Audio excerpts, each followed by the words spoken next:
ಓಂ ನಮಃ ಶಿವಾಯ.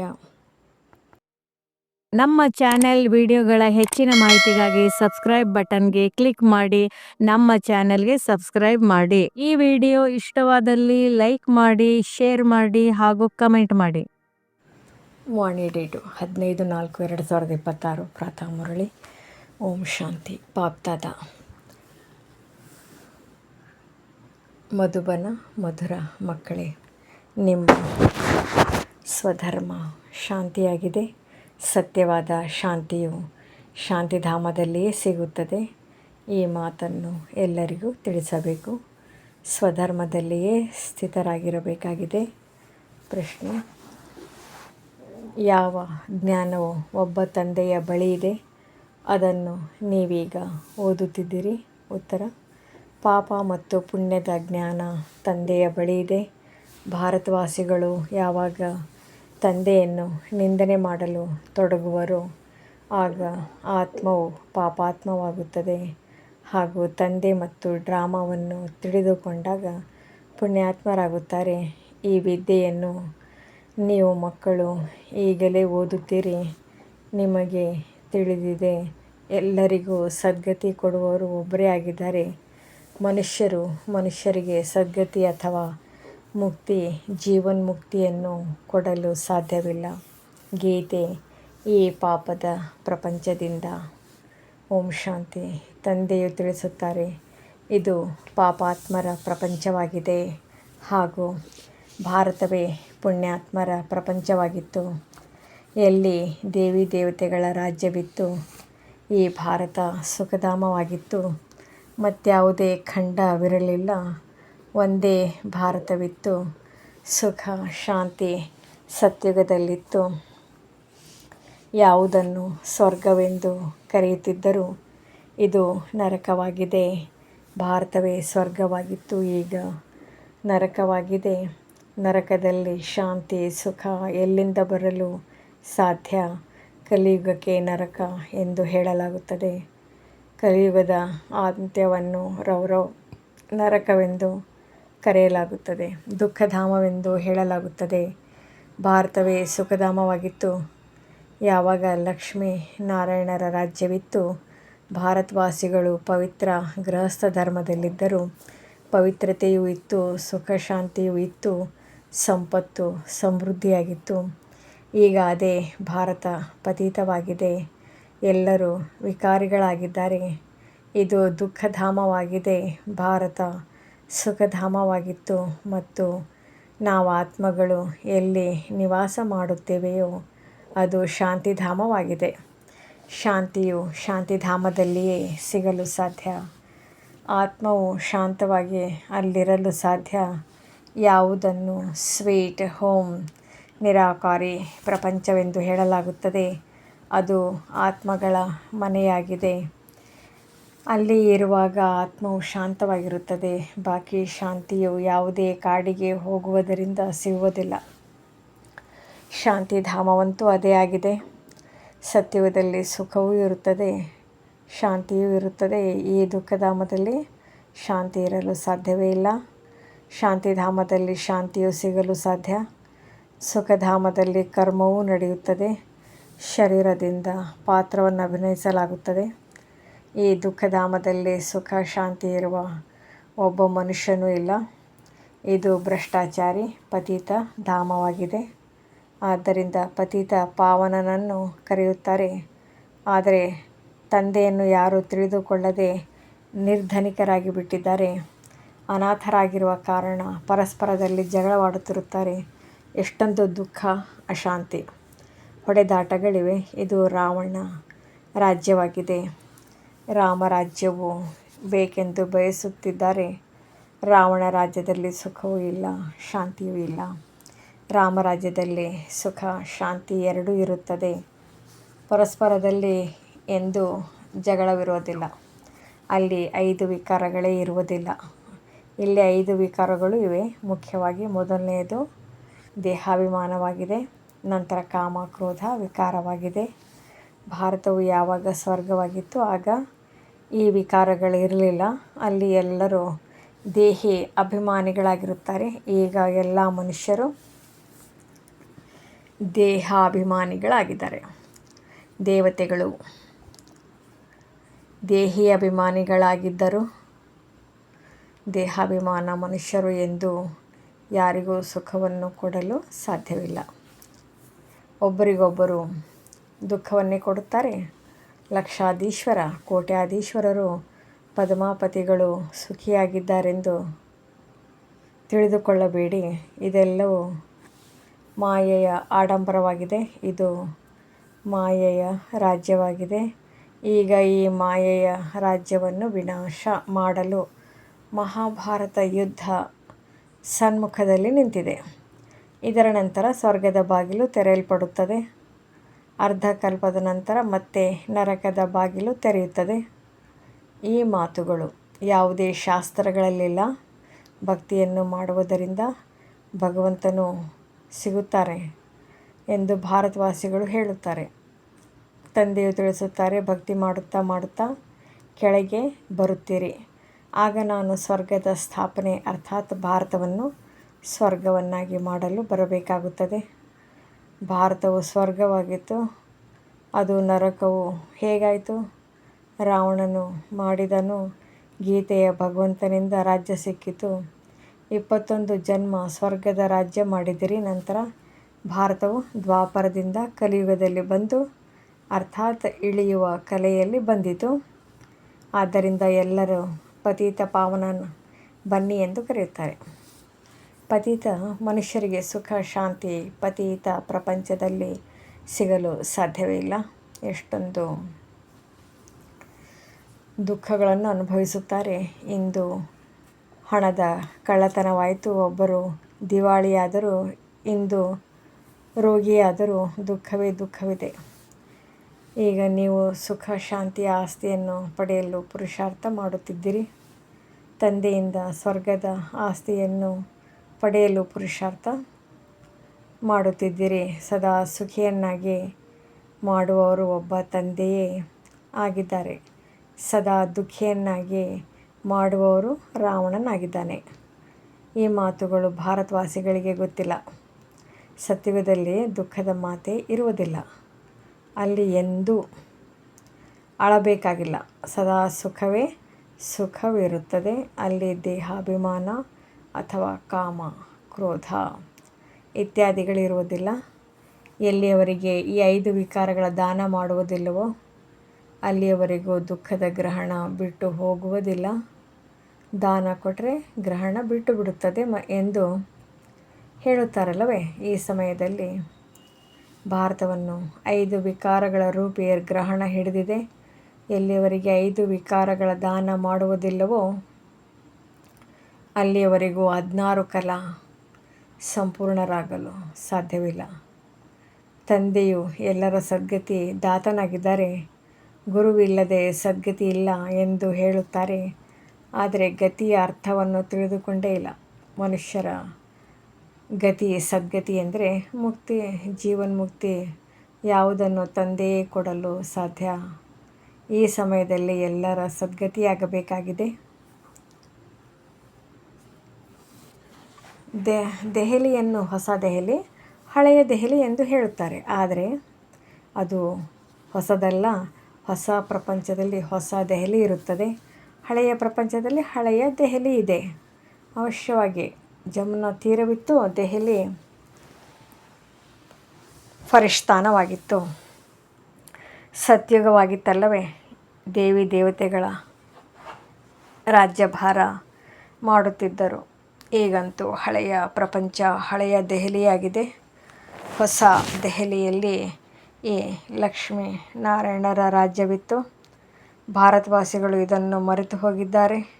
ಹೊಸ ಭಾರತ, ಹೊಸ ದೆಹಲಿ ಇತ್ತು. ಅವರ ರಾಜ್ಯವಿತ್ತು. ಬೇರೆ ಯಾವುದೇ ಖಂಡವಿರಲಿಲ್ಲ.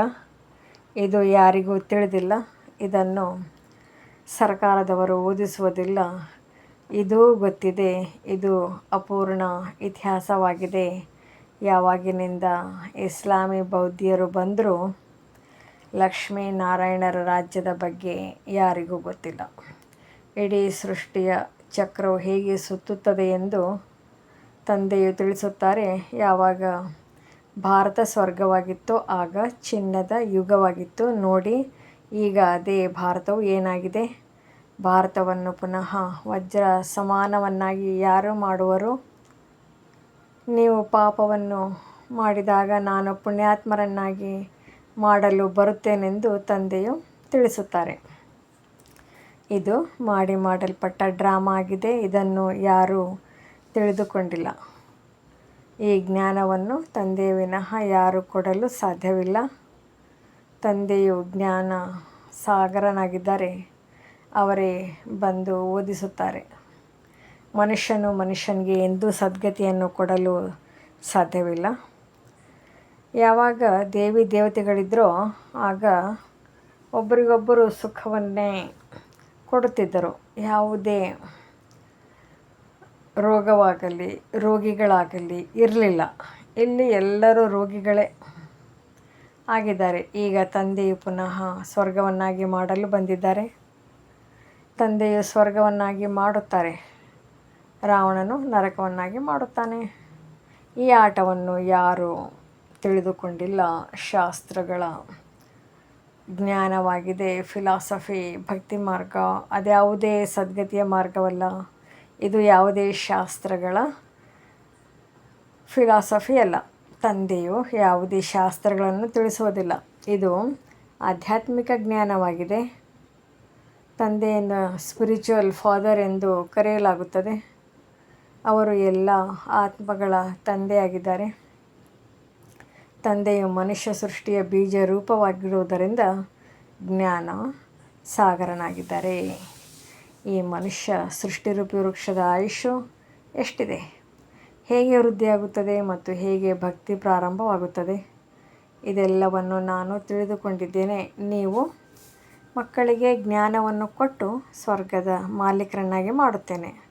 ನಂತರ ನೀವು ಮಾಲೀಕರಾಗಿ ಬಿಡುತ್ತೀರಿ. ಈ ಜ್ಞಾನವು ನಿಮಗೆ ಒಂದೇ ಬಾರಿ ಸಿಗುತ್ತದೆ, ನಂತರ ಪ್ರಾಯಲೋಪವಾಗಿ ಬಿಡುತ್ತದೆ. ಮತ್ತು ಸತ್ಯುಗ ತ್ರೇತಾದಲ್ಲಿ ಈ ಜ್ಞಾನದ ಅವಶ್ಯಕತೆ ಇಲ್ಲ. ಈ ಜ್ಞಾನವು ಬ್ರಾಹ್ಮಣರಾದ ನಿಮ್ಮಲ್ಲಿ ಮಾತ್ರವೇ ಇದೆ, ದೇವತೆಗಳಲ್ಲಿ ಇಲ್ಲ. ಆದ್ದರಿಂದ ಈ ಜ್ಞಾನವು ಪರಂಪರೆಯಾಗಿ ಬರಲು ಸಾಧ್ಯವಿಲ್ಲ. ನೀವು ಮಕ್ಕಳಿಗೆ ಮಾತ್ರ ಈ ಜ್ಞಾನವು ಒಂದು ಬಾರಿ ಸಿಗುತ್ತದೆ. ಯಾವುದರಿಂದ ನೀವು ಜೀವನ್ಮುಕ್ತರಾಗಿ ಬಿಡುತ್ತೀರಿ. ತಂದೆಯಿಂದ ಆಸ್ತಿಯನ್ನು ಪಡೆದುಕೊಳ್ಳುತ್ತೀರಿ. ನಿಮ್ಮ ಬಳಿ ಬಹಳಷ್ಟು ಮಂದಿ ಬರುತ್ತಾರೆ. ಮನಸ್ಸಿಗೆ ಶಾಂತಿ ಸಿಗುತ್ತದೆ ಎಂದು ಕೇಳುತ್ತಾರೆ. ಆದರೆ ಹೀಗೆ ಹೇಳುವುದು ತಪ್ಪಾಗಿದೆ. ಹೇಗೆ ಶರೀರದ ಅಂಗಾಂಗಗಳಿವೆಯೋ ಅದೇ ರೀತಿ ಮನಸ್ಸು, ಬುದ್ಧಿ ಆತ್ಮದ ಅಂಗಾಂಗಗಳಾಗಿವೆ. ಆತ್ಮವನ್ನು ಕಲ್ಲು ಬುದ್ಧಿಯಿಂದ ವಜ್ರ ಸಮಾನವನ್ನಾಗಿ ತಂದೆ ಮಾಡುತ್ತಾರೆ. ಯಾವುದು ಸತ್ಯ ತ್ರೇತಾಯುಗದವರೆಗೂ ನಡೆಯುತ್ತದೆ. ಪುನಃ ಕಲ್ಲು ಬುದ್ಧಿಯವರಾಗಿ ಬಿಡುತ್ತಾರೆ. ಈಗ ಪುನಃ ನೀವು ಕಲ್ಲು ಬುದ್ಧಿಯವರಿಂದ ವಜ್ರ ಸಮಾನರಾಗುತ್ತೀರಿ. ನಿಮ್ಮಲ್ಲಿದೆ ವಜ್ರ ಸಮಾನ ಬುದ್ಧಿಯಲ್ಲಿ ತುಕ್ಕು ಬೆರಕೆಯಾಗಿ ಬಿಟ್ಟಿದೆ. ಈಗ ಪುನಃ ಪಾರಸ ಬುದ್ಧಿಯವರಾಗಲು ತಂದೆಯು ನನ್ನನ್ನು ನೆನಪು ಮಾಡಿ ಎಂದು ತಿಳಿಸುತ್ತಾರೆ. ನೆನಪಿನ ಯಾತ್ರೆಯಿಂದಲೇ ನೀವು ಪವಿತ್ರರಾಗಿ ನನ್ನ ಬಳಿ ಬಂದು ಬಿಡುತ್ತೀರಿ. ಬಾಕಿ ಮನಸ್ಸಿನ ಶಾಂತಿಯು ಹೇಗೆ ಸಿಗುತ್ತದೆ ಎಂದು ಕೇಳುವವರಿಗೆ ತಿಳಿಸಿ, ಇಲ್ಲಿ ಶಾಂತಿಯು ಹೇಗೆ ಸಿಗುತ್ತದೆ ಎಂದು. ಇದು ದುಃಖಧಾಮವಾಗಿದೆ, ಏಕೆಂದರೆ ಇಲ್ಲಿ ವಿಕಾರಗಳ ಪ್ರವೇಶತೆ ಇದೆ. ಬೇಹದ್ದಿನ ತಂದೆಯಿಂದಲೇ ಈ ಆಸ್ತಿಯು ಸಿಗಲು ಸಾಧ್ಯ. ನಂತರ ರಾವಣನ ಜೊತೆ ಸೇರಿರುವುದರಿಂದ ಪತಿತರಾಗಿ ಹೋಗುತ್ತೀರಿ. ಪುನಃ ತಂದೆಯ ಮೂಲಕ ಪಾವನರಾಗಲು 1 ಸೆಕೆಂಡ್ ಹಿಡಿಸುತ್ತದೆ. ಈಗ ನೀವು ತಂದೆಯಿಂದ ಜೀವನ್ಮುಕ್ತಿ ಆಸ್ತಿಯನ್ನು ಪಡೆಯಲು ಬಂದಿದ್ದೀರಿ. ತಂದೆಯು ಜೀವನ್ಮುಕ್ತಿ ಆಸ್ತಿಯನ್ನು ಕೊಡುತ್ತಾರೆ ಮತ್ತು ರಾವಣನು ಜೀವನ ಬಂಧನದ ಶಾಪ ಕೊಡುತ್ತಾನೆ. ಆದ್ದರಿಂದ ಇಲ್ಲಿ ದುಃಖವಿದೆ. ಡ್ರಾಮಾವನ್ನು ತಿಳಿದುಕೊಳ್ಳಬೇಕಾಗಿದೆ. ದುಃಖಧಾಮದಲ್ಲಿ ಯಾರಿಗೂ ಸುಖ ಶಾಂತಿ ಸಿಗಲು ಸಾಧ್ಯವಿಲ್ಲ. ಶಾಂತಿ ನಾವೆಲ್ಲ ಆತ್ಮರ ಸ್ವಧರ್ಮವಾಗಿದೆ. ಶಾಂತಿಧಾಮ ಆತ್ಮದ ಮನೆಯಾಗಿದೆ. ನಮ್ಮ ಸ್ವಧರ್ಮ ಶಾಂತಿ ಎಂದು ಆತ್ಮವು ಹೇಳುತ್ತದೆ. ಈ ಶರೀರವು ಪಾತ್ರವನ್ನು ಮಾಡುವುದಿಲ್ಲ, ಆದರೆ ಇದರಲ್ಲಿ ಕುಳಿತುಕೊಳ್ಳುತ್ತೇನೆ. ಆದರೆ ಎಲ್ಲಿಯವರೆಗೆ ಕುಳಿತುಕೊಳ್ಳುವುದು? ಕರ್ಮವನ್ನಂತೂ ಮಾಡಲೇಬೇಕಾಗಿದೆ. ಎಲ್ಲಿಯವರೆಗೆ ಮನುಷ್ಯನು ಡ್ರಾಮವನ್ನು ತಿಳಿದುಕೊಳ್ಳುವುದಿಲ್ಲವೋ ಅಲ್ಲಿಯವರೆಗೂ ದುಃಖಿಯಾಗಿಯೇ ಇರುತ್ತಾರೆ. ನಾನಂತೂ ಬಡವರ ಬಂಧುವಾಗಿದ್ದೇನೆಂದು ತಂದೆಯು ತಿಳಿಸುತ್ತಾರೆ. ಇಲ್ಲಿಗೆ ಬಡವರೇ ಬರುತ್ತಾರೆ. ಸಾಹುಕಾರರಿಗಂತೂ ಸ್ವರ್ಗವು ಇಲ್ಲಿಯೇ ಇದೆ. ಅವರ ಅದೃಷ್ಟದಲ್ಲಿ ಸ್ವರ್ಗದ ಸುಖವಿಲ್ಲ. ನಾನು ಬಡವರ ಬಂಧುವಾಗಿದ್ದೇನೆಂದು ತಂದೆಯು ತಿಳಿಸುತ್ತಾರೆ. ಸಾಹುಕಾರರನ್ನು ಬಡವರನ್ನಾಗಿ, ಬಡವರನ್ನು ಸಾಹುಕಾರರನ್ನಾಗಿ ಮಾಡುತ್ತೇನೆ. ಸಾಹುಕಾರರು ಶ್ರೇಷ್ಠ ಪದವಿಯನ್ನು ಪಡೆಯಲು ಸಾಧ್ಯವಿಲ್ಲ, ಏಕೆಂದರೆ ಅವರಿಗೆ ಸಾಹುಕಾರಿತನದ ನಶೆ ಇದೆ. ಪ್ರಜೆಗಳಲ್ಲಿ ಬರುತ್ತಾರೆ, ಸ್ವರ್ಗದಲ್ಲಂತೂ ಅವಶ್ಯವಾಗಿ ಬರುತ್ತಾರೆ. ಆದರೆ ಬಡವರು ಶ್ರೇಷ್ಠ ಪದವಿಯನ್ನು ಪಡೆಯುತ್ತಾರೆ. ಬಡವರು ಸಾಹುಕಾರರಾಗುತ್ತಾರೆ. ಅವರಿಗೆ ನಾವು ಸಾಹುಕಾರರೆಂಬ ದೇಹಾಭಿಮಾನವಿದೆಯಲ್ಲವೇ? ಆದರೆ ತಂದೆಯು ತಿಳಿಸುತ್ತಾರೆ, ಈ ಹಣ ಸಂಪತ್ತು ಎಲ್ಲವೂ ಮಣ್ಣಿನ ಪಾಲಾಗುತ್ತದೆ ಎಂದು. ವಿನಾಶವಂತೂ ಆಗಲೇಬೇಕಾಗಿದೆ. ದೇಹಿ ಅಭಿಮಾನಿಯಾಗುವುದರಲ್ಲಿಯೇ ಬಹಳ ಪರಿಶ್ರಮವಿದೆ. ಈ ಸಮಯದಲ್ಲಿ ಎಲ್ಲರೂ ದೇಹಾಭಿಮಾನಿಗಳಾಗಿದ್ದಾರೆ. ಈಗ ನೀವು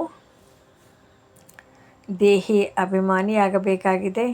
84 ಜನ್ಮಗಳನ್ನು ಪೂರ್ಣ ಮಾಡಿದ್ದೇನೆಂದು ಆತ್ಮವೇ ಹೇಳುತ್ತದೆ. ನಾಟಕವು ಸಂಪೂರ್ಣವಾಯಿತು. ಈಗ ಹಿಂತಿರುಗಿ ಹೋಗಬೇಕಾಗಿದೆ. ಈಗ ಕಲಿಯುಗದ ಅಂತ್ಯ, ಸತ್ಯುಗದ ಆದಿ ಸಂಗಮವಾಗಿದೆ. 5000 ವರ್ಷಗಳ ನಂತರ ನಾನು ಬಂದು ವಜ್ರ ಸಮಾನ ಮಾಡುತ್ತೇನೆಂದು ತಂದೆಯು ತಿಳಿಸುತ್ತಾರೆ. ಇತಿಹಾಸ ಭೂಗೋಳವನ್ನು ತಂದೆಯೇ ತಿಳಿಸಲು ಸಾಧ್ಯ. ಒಳ್ಳೆಯದು. ಮಧುರಾತಿ ಮಧುರ ಅಗಲಿ ಹೋಗಿ ಮರಳಿ ಸಿಕ್ಕಿರುವ ಮಕ್ಕಳ ಪ್ರತಿ ಮಾತಾಪಿತಾ ಬಾಬ್ದಾದರವರ ನೆನಪು, ಪ್ರೀತಿ ಹಾಗೂ ಸುಪ್ರಭಾತ. ಆತ್ಮಿಕ ಮಕ್ಕಳಿಗೆ ಆತ್ಮಿಕ ತಂದೆಯ ನಮಸ್ತೆ. ಧಾರಣೆಗಾಗಿ ಮುಖ್ಯ ಸಾರ.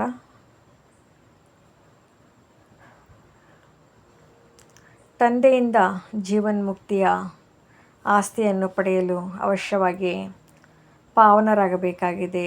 ಡ್ರಾಮಾದ ಜ್ಞಾನವನ್ನು ಬುದ್ಧಿಯಲ್ಲಿಟ್ಟುಕೊಂಡು ದುಃಖಧಾಮದಲ್ಲಿದ್ದರೂ ಸಹ ದುಃಖದಿಂದ ಮುಕ್ತರಾಗಬೇಕಾಗಿದೆ.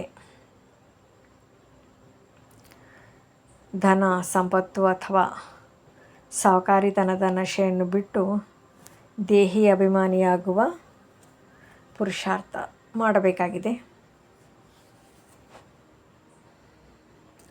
ವರದಾನ: ವಿಕಾರಗಳ ವಂಶದ ಅಂಶವನ್ನು ಸಮಾಪ್ತಿಗೊಳಿಸುವ ಸರ್ವ ಸಮರ್ಪಣೆ ಅಥವಾ ನಿಮಿತ್ತ ಭವ.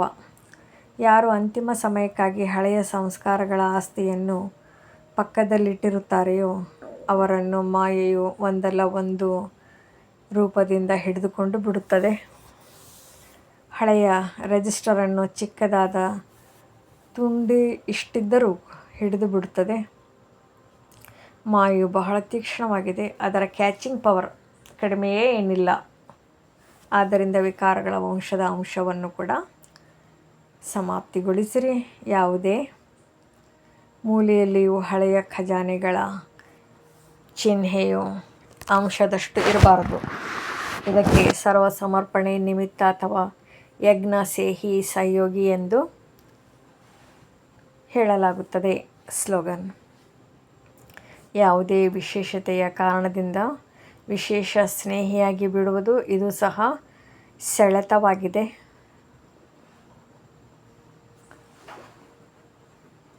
ಅವ್ಯಕ್ತ ಸೂಚನೆ: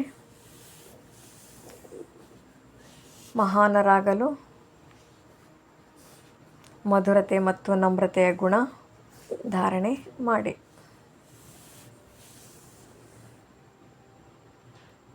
ಮಧುರತೆಯೇ ಮಹಾನತೆಯಾಗಿದೆ. ಇದರಿಂದ ಮನಸ್ಸು ಮತ್ತು ಮುಖದ ಕಹಿತನವು ಸಮಾಪ್ತಿಯಾಗುವುದು. ಕ್ರೋಧಾಗ್ನಿ ಶೀತಲವಾಗುವುದು. ಬಾಬ್ದಾದ ತಮ್ಮ ಪ್ರತಿ ಮಗುವನ್ನು ಶೀತಲ ದೇವತೆಯನ್ನಾಗಿ ಮಾಡಲು ಬಯಸುತ್ತಾರೆ. ಅದಕ್ಕೆ ಮಧುರತೆಯ ಗುಣವನ್ನು ಧಾರಣೆ ಮಾಡಿರಿ. ನಿಮ್ಮ ಮುಖವು ಮಧುರವಾಗಿರಲಿ. ಮಧುರತೆಯ ಗುಣದಿಂದ ಸಂಪನ್ನರನ್ನಾಗಿ ಯಾರೆಲ್ಲ ಸಂಪರ್ಕದಲ್ಲಿ ಬರುತ್ತಾರೆ ಅವರಿಗೆ ಮಧುರ ಮಾತು ಅಥವಾ ಶಕ್ತಿಶಾಲಿ ದೃಷ್ಟಿಯಿಂದ ಸಂಪನ್ನರನ್ನಾಗಿ ಮಾಡಿ. ಓಂ ಶಾಂತಿ. ಈ ಮುರಳಿ ವಿಡಿಯೋ ತಮಗೆ ಇಷ್ಟವಾದಲ್ಲಿ ಹೆಚ್ಚಿನ ಮುರಳಿಗಳ ಮಾಹಿತಿಗಾಗಿ ನಮ್ಮ ಚಾನಲ್ಗೆ ಸಬ್ಸ್ಕ್ರೈಬ್ ಮಾಡಿ. ತಮಗೆ ವಿಡಿಯೋ ನೋಟಿಫಿಕೇಷನ್ ಸಿಗ್ತಾ ಇರೋದು.